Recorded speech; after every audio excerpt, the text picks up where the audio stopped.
The night of May 1st, 2011, was moonless over the jagged peaks of the Hindu Kush. Two highly modified MH-60 Black Hawk helicopters, painted in radar-absorbent black and stripped of all identifying markings, crossed the Afghan-Pakistani border, flying nap of the earth. They were skimming the terrain at barely 100 feet, their pilots using state-of-the-art forward-looking infrared to weave through the blind spots of the Pakistani integrated air defense system.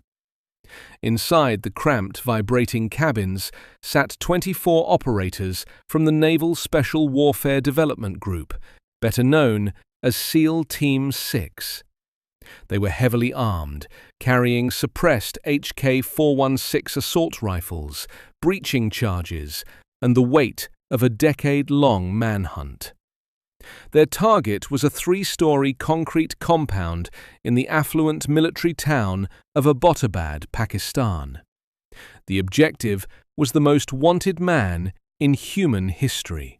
How does a nation project precise, lethal force deep into the sovereign territory of a nuclear-armed ally without triggering a war? We are going to break down the intelligence, the engineering, and the sheer tactical audacity that made Operation Neptune Spear possible. Welcome back to the channel, where we dissect the tactics, logistics, and hard realities of modern warfare. If you want to understand how the world's most elite military units actually operate, hit that subscribe button and turn on notifications so you never miss an analysis. Now, let us look at the strategic chessboard that led to that dark night in Pakistan. To understand the raid on Abbottabad, we have to rewind the clock and look at the strategic failures that preceded it.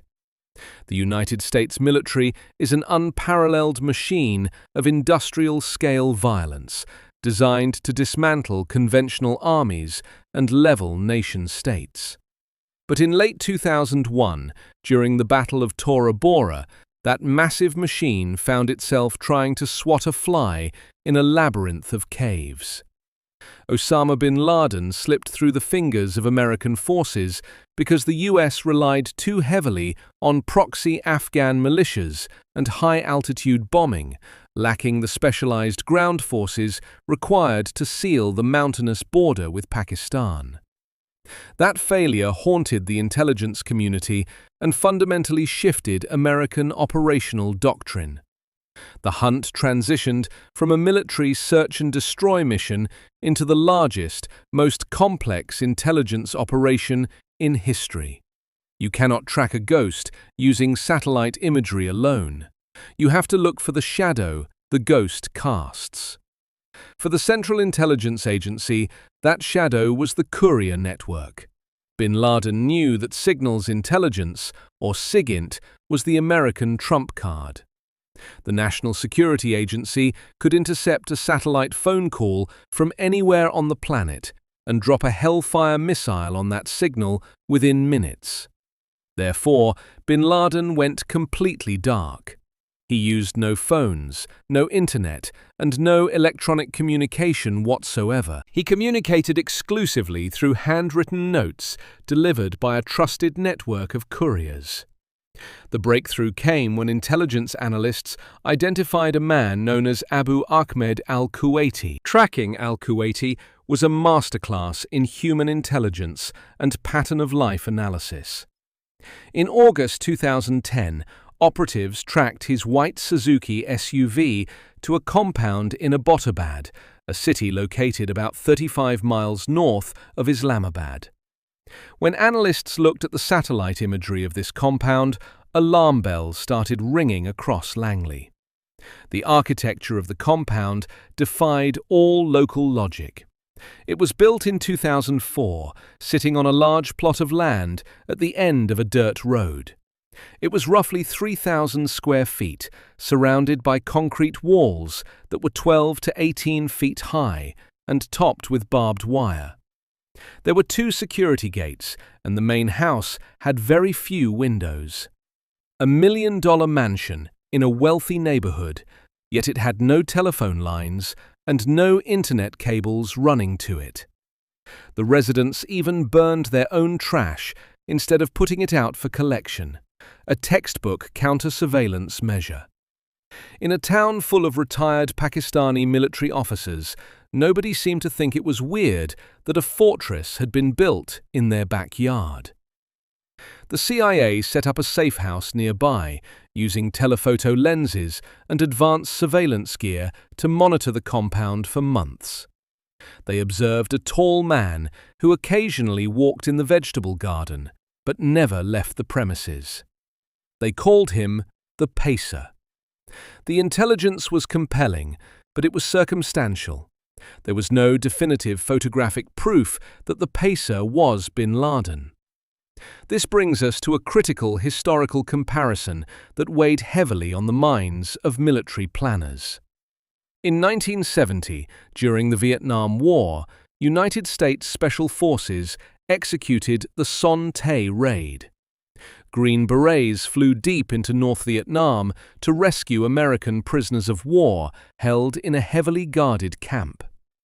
Tactically, the raid was a flawless execution of complex helicopter infiltration and close-quarters battle.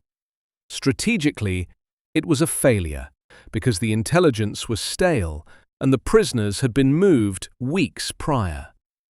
The Son Tay raid proved that you can execute a perfect tactical operation and still fail if your intelligence is flawed.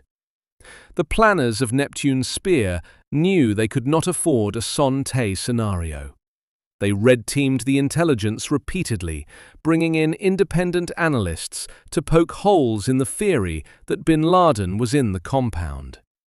Even on the eve of the operation, the CIA assessed the probability of bin Laden being there at somewhere between 60 and 80%.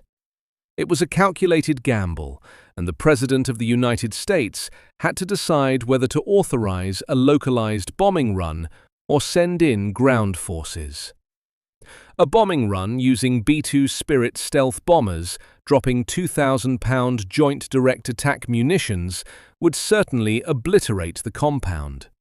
However, it would also leave no verifiable DNA evidence, potentially kill innocent civilians in the surrounding houses, and cause a massive diplomatic crisis without proof of success. The decision was made to send in the professionals. Let us analyze the force correlation and the specific assets chosen for this mission. On one side, you have the target environment. Abbottabad is not some lawless tribal region in Waziristan. It is the equivalent of West Point or Sandhurst. The Pakistan Military Academy at Kakul was located just 1 mile away from the target compound. The Pakistani military possessed a highly capable integrated air defense system, heavily reliant on Chinese-built radar networks and American-made F-16 fighter jets on standby alert. If the Pakistani military detected an unauthorized incursion, they had the capability to shoot down the helicopters within minutes. The compound itself was a hardened structure designed to restrict movement and funnel attackers into fatal choke points. Bin Laden's security doctrine was not based on massing firepower to defeat an American assault, because he knew that was impossible. His doctrine was based on operational security, physical barriers, and the assumption that the Pakistani military would inadvertently act as his outer security perimeter. He believed the high walls and heavy steel doors would buy him enough time to destroy hard drives or strap on a suicide vest if a raid ever occurred. To counter this, the United States deployed the tip of the spear from the Joint Special Operations Command, or JSOC. The assault force consisted of the Naval Special Warfare Development Group, specifically Red Squadron. DEVGRU operators are not standard infantry, and they are not even standard Navy SEALs. They are Tier 1 operators, selected from the top percentile of regular SEAL teams and put through an agonizing vetting process focused on advanced close-quarters battle, specialized breaching, and rapid decision-making under extreme stress.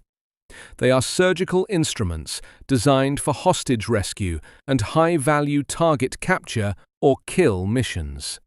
Accompanying them was a CIA translator, a dog handler, and a Belgian Malinois named Cairo, whose job was to sniff out explosives and track anyone attempting to flee into the dark. But having the best assaulters in the world means nothing if you cannot deliver them to the target.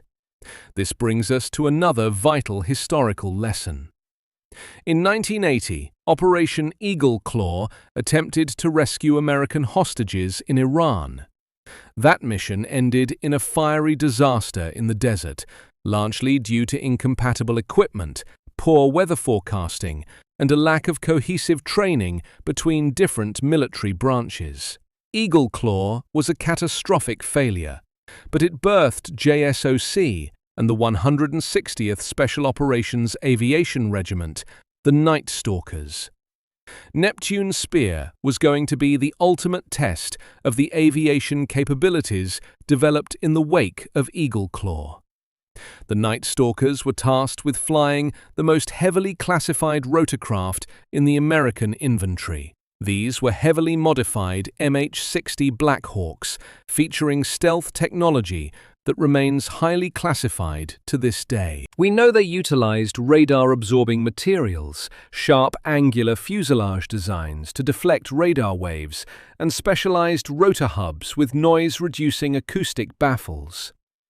A standard Black Hawk sounds like a freight train chopping through the air from miles away. These stealth variants were designed to sound like nothing more than a whisper of wind until they were directly overhead. But adding all this classified composite material and radar-absorbent paint comes with a severe penalty in physics. It adds weight. A lot of weight. And weight is the mortal enemy of a helicopter. This brings us to the critical logistics of aerodynamics and environmental factors. Abbottabad sits at an elevation of approximately 4,120 feet above sea level. In May, the nighttime temperature in that region hovers around 75 to 80 degrees Fahrenheit. In aviation, there is a concept called density altitude. Hot air is thin air, and high elevation means even thinner air. When a helicopter rotor blade bites into thin air, it generates significantly less lift. The stealth Black Hawks were loaded with heavy armor, specialized avionics, and a dozen heavily geared Tier 1 operators carrying body armor, night vision goggles, breaching tools, and ammunition. The aircraft were operating at their absolute maximum gross weight limit. The flight plan was a logistical nightmare. The helicopters had to launch from Jalalabad, Afghanistan, fly 162 miles deep into Pakistani airspace, execute a complex assault, and fly back without refueling in mid-air to avoid radar detection. Every ounce of fuel was calculated. They flew low through the river valleys, using a technique called terrain masking. Radar operates on line of sight. If you put a mountain between your helicopter and the radar dish, you are invisible. The pilots of the 160th SOAR navigated this treacherous route using advanced fly-by-wire systems and terrain-following radar, all while flying in complete darkness under night vision goggles. The mission profile called for one helicopter, designated Chalk 1, to hover directly over the main 3-story building and fast rope operators onto the roof. The second helicopter, Chalk 2, was to land in the courtyard to establish a perimeter and secure the guest house. This was a classic hammer and anvil tactic. The roof team would push down, clearing the building floor by floor, while the ground team would secure the exits and prevent anyone from escaping. It was a violent, compressed timeline designed to overwhelm the compound's defenders before they could react or call the local police.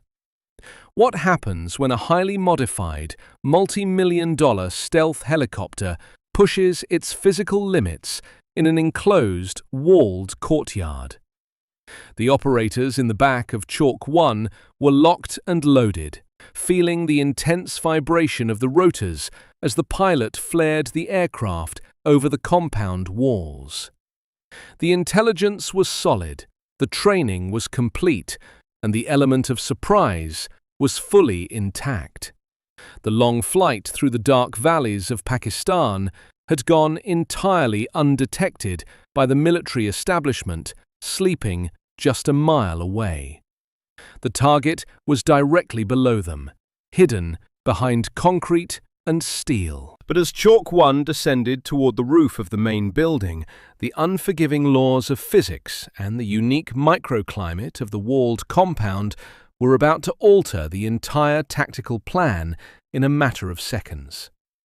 As Chalk 1 flared over the compound, the high walls created a bathtub effect. The rotor wash, displacing thousands of cubic feet of air per second, bounced off the 18-foot concrete walls and rushed back up into the rotor system. This is a deadly aerodynamic phenomenon known as vortex ring state, or settling with power. The helicopter was essentially drinking its own dirty air, losing all lift. The pilot, a veteran of the 160th Special Operations Aviation Regiment, realized the aircraft was falling out of the sky. Instead of panicking, he drove the nose of the Black Hawk hard into the dirt courtyard, purposefully clipping the tail boom on the concrete wall to prevent the aircraft from rolling over and crushing the operators in the back. A multi-million-dollar, highly classified stealth helicopter was now a smoking, twisted wreck in the middle of a hostile compound. How does a Tier 1 unit react when the primary infiltration plan disintegrates in the first 10 seconds? They do not freeze. They unbuckle, grab their rifles, and transition immediately to Plan B. In October 1993, during Operation Gothic Serpent in Mogadishu, Somalia, the loss of a Black Hawk helicopter fundamentally paralyzed the assault force, turning a snatch-and-grab mission into a desperate, bloody rescue operation that cost 18 American lives. The downing of Super 6-1 changed the strategic posture of the United States for a decade. But DEVGRU operators are conditioned for chaos. The crash in Abbottabad did not trigger a rescue mission because the operators inside were alive, uninjured, and already kicking out the plexiglass windows to assault the target. To understand how they navigated this darkness, we have to look at the gear. The operators were wearing ground panoramic night vision goggles, the gpnvg 18. Standard night vision gives you a 40-degree field of view, which is like trying to clear a hostile room while looking through 2 toilet paper tubes. The gpnvg 18 utilizes 4 separate image intensifier tubes, providing a 97-degree field of view. This is a massive tactical advantage in close-quarters battle, allowing operators to see peripheral threats without constantly sweeping their heads. They were armed with the Heckler & Koch HK-416 assault rifle, chambered in 5.56 NATO. Why the 416 instead of the standard M4 carbine? The M4 uses a direct impingement gas system, which blows hot, dirty carbon directly back into the receiver. In a sustained firefight, especially when running a suppressor, that creates carbon fouling and potential malfunctions. The HK416 uses a short-stroke gas piston system, keeping the receiver cool and clean, maximizing reliability. Every rifle was suppressed, not to make them silent like in the movies, but to mask the flash and reduce the decibel level just enough so operators could still communicate without deafening each other in enclosed concrete hallways. Outside the compound, Chalk 2 realized the roof insertion was aborted. The pilot set the second stealth Black Hawk down in a dusty field just outside the exterior walls. The operators, along with the Belgian Malinois Cairo, stormed out into the dirt. They were now facing an 18-foot concrete wall topped with razor wire, and they had to breach it. Explosive breaching is a precise mathematical science. If you use too little C4, you just dent the door and alert the enemy. If you use too much, you create a massive overpressure wave that can collapse the roof on your own team. The breachers calculated the exact net explosive weight needed to cut through the heavy iron gates. The charges detonated with a concussive thump, blowing the hinges inward. The first major engagement happened at the guest house in the courtyard. Abu Ahmed al-Kuwaiti, the courier who unwittingly led the CIA to this fortress, heard the crash and the explosions. He grabbed an AK-47 assault rifle and fired through the door. This is where the physics of ballistics in an urban environment comes into play. 5.56 NATO rounds travel at roughly 2,900 feet per second. When fired indoors, the concussive blast and the chaotic ricochets off concrete walls create an environment of absolute sensory overload.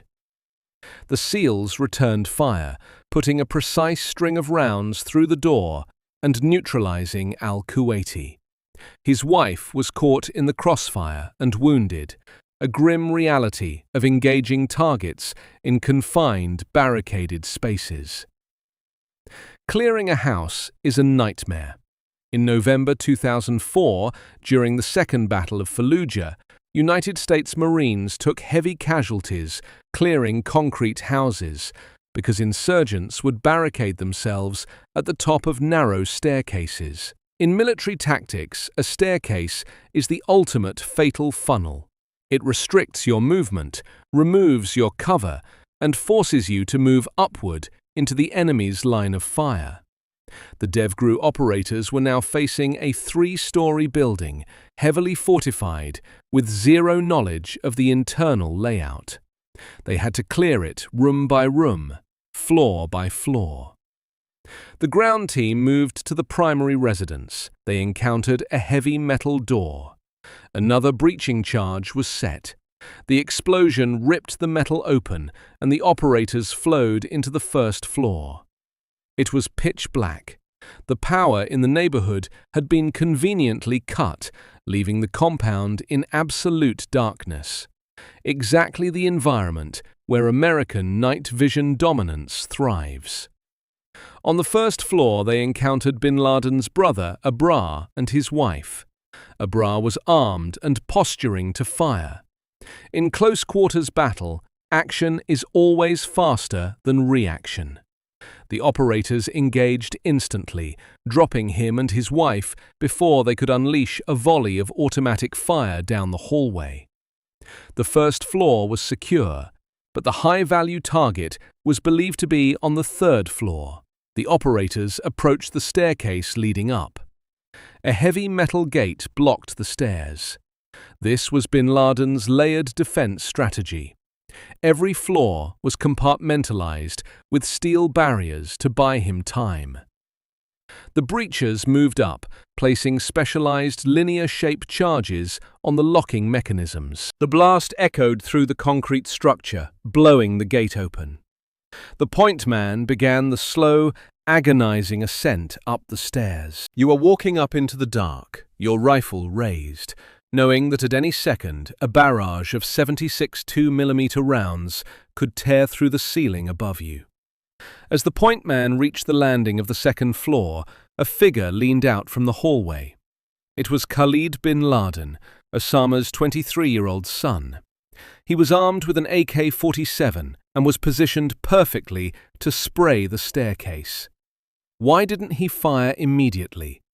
Perhaps he was disoriented by the concussive blasts, or perhaps he could not see the operators in the pitch black. The DEVGRU operators used a textbook psychological tactic. The point man, speaking in Arabic, whispered, "Khalid, come here." It was a fatal deception. Khalid, confused, leaned his head out to see who was calling his name. The operators fired, neutralizing him instantly. The second floor was now clear. Are you starting to see the brutal mathematics of close quarters battle? It is not about wild, sustained, suppressive fire. It is about geometry, angles, and split-second target discrimination in the dark. Every corner turned, every door breached, is a roll of the dice where the stakes are absolute.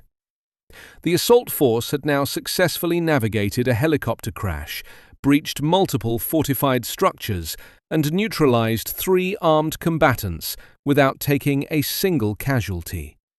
But the most dangerous part of the compound still awaited them. The operators stacked up at the bottom of the final stairwell, their night vision cutting through the thick dust of the breached gates, preparing to ascend to the 3rd floor, where the architect of 9/11 was waiting in the dark. The point man moved up the final steps of the narrow stairwell, his eyes scanning the darkness through the green phosphor glow of his panoramic night vision goggles. As he crested the landing on the 3rd floor, a tall figure wearing a prayer cap peeked out from the doorway on the right. The point man did not hesitate. He raised his suppressed HK-416 assault rifle and took a snapshot. The figure immediately ducked back into the bedroom. In standard infantry tactics, you might hold your position, establish a perimeter, and call for flashbangs or heavy weapons to clear a barricaded room. But DEVGRU operators do not surrender the initiative. They aggressively push the fatal funnel. The operators stacked up and breached the bedroom door, flooding into the room. Inside, 2 women were screaming, physically shielding the tall man in the dark. Why would an elite operator throw himself onto a potential suicide bomber? Because in the brutal, unforgiving calculus of Tier 1 close-quarters battle, the point man is expected to sacrifice himself to absorb the blast, allowing the number 2 and number 3 men in the stack to shoot over his body and finish the mission. The point man lunged forward, tackling the women to the floor and pinning them down. The second operator stepped smoothly into the room, his weapon raised. The target was standing near the bed, reaching for an AKS-74U rifle resting on a nearby shelf. It was a fatal mistake of reaction time. The operator fired. 2 rounds of 5.56mm ammunition struck the target in the chest and the head. The architect of the September 11th attacks dropped to the floor.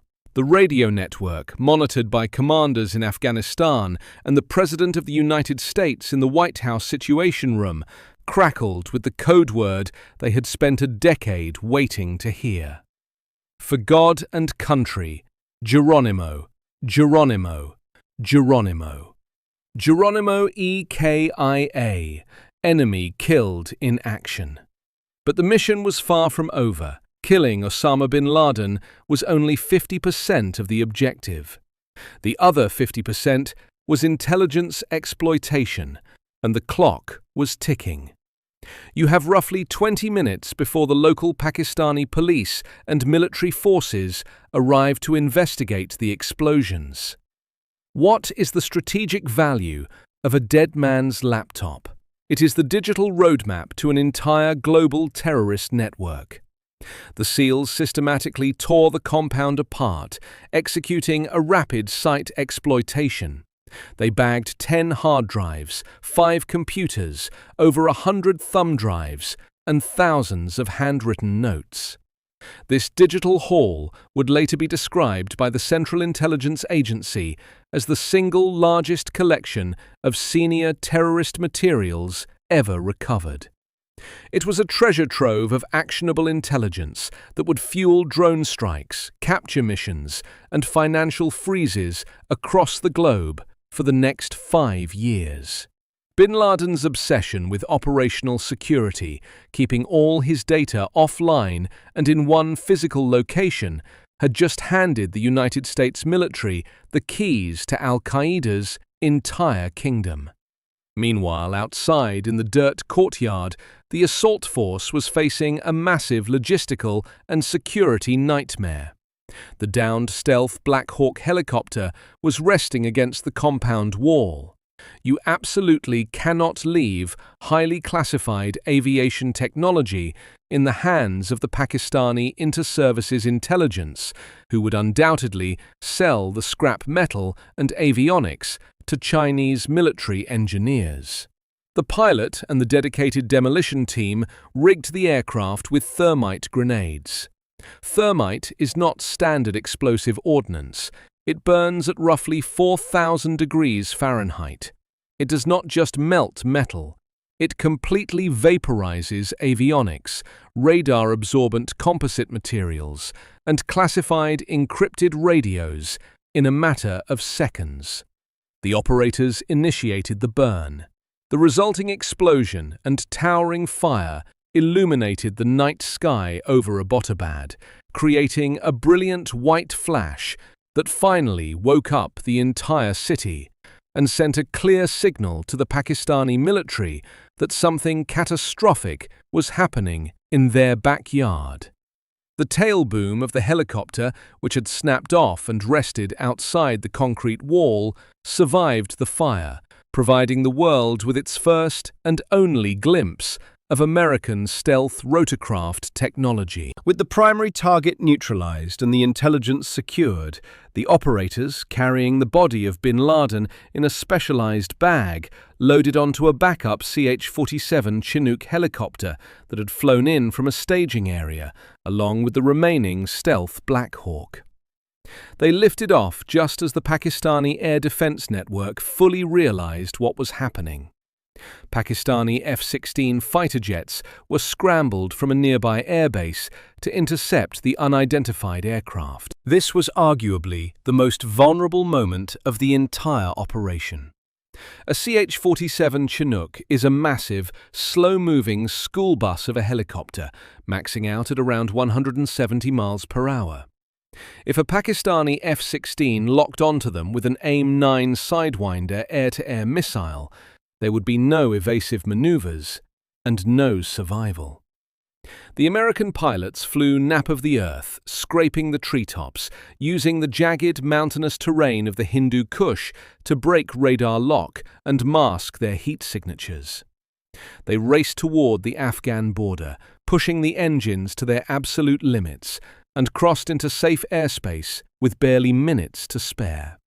This audacious raid draws a direct and profound historical parallel to Operation Vengeance in April 1943.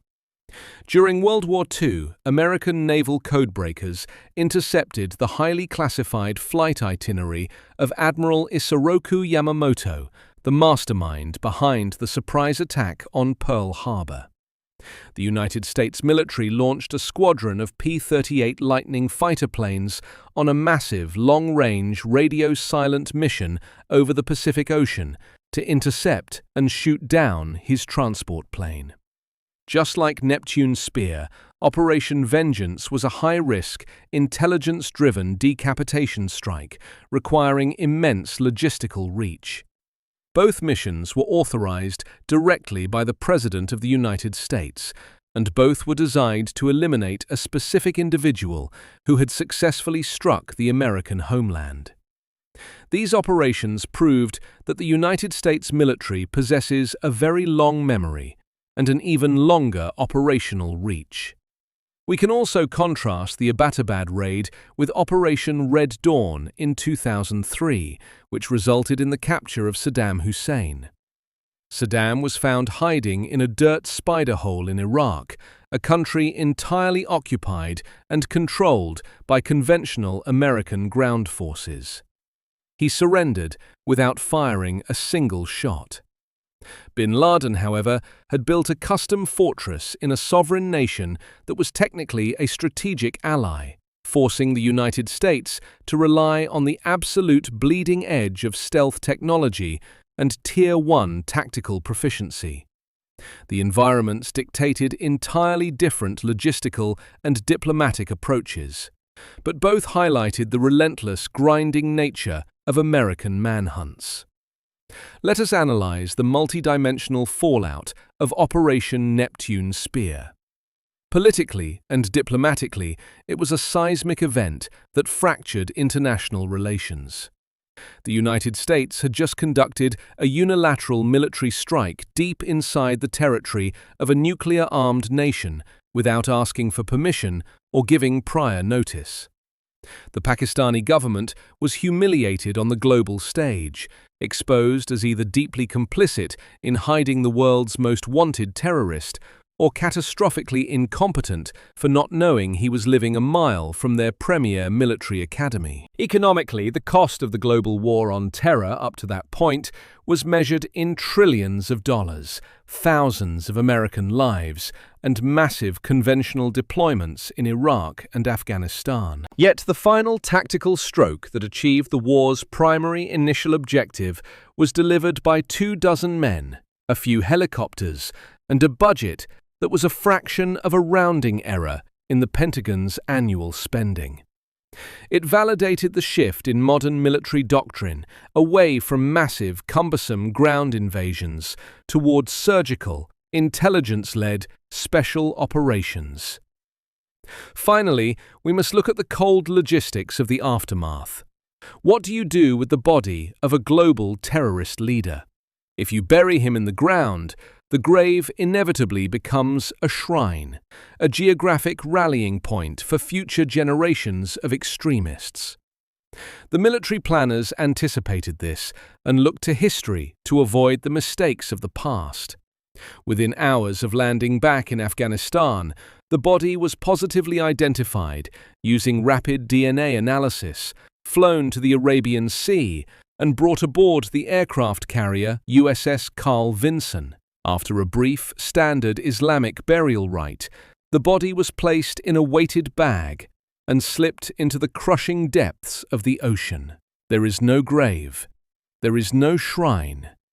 There is just the cold, dark water of the Arabian Sea. Operation Neptune Spear was not just a tactical victory. It was a masterclass in the fusion of national intelligence, advanced aerospace engineering, and unparalleled human endurance.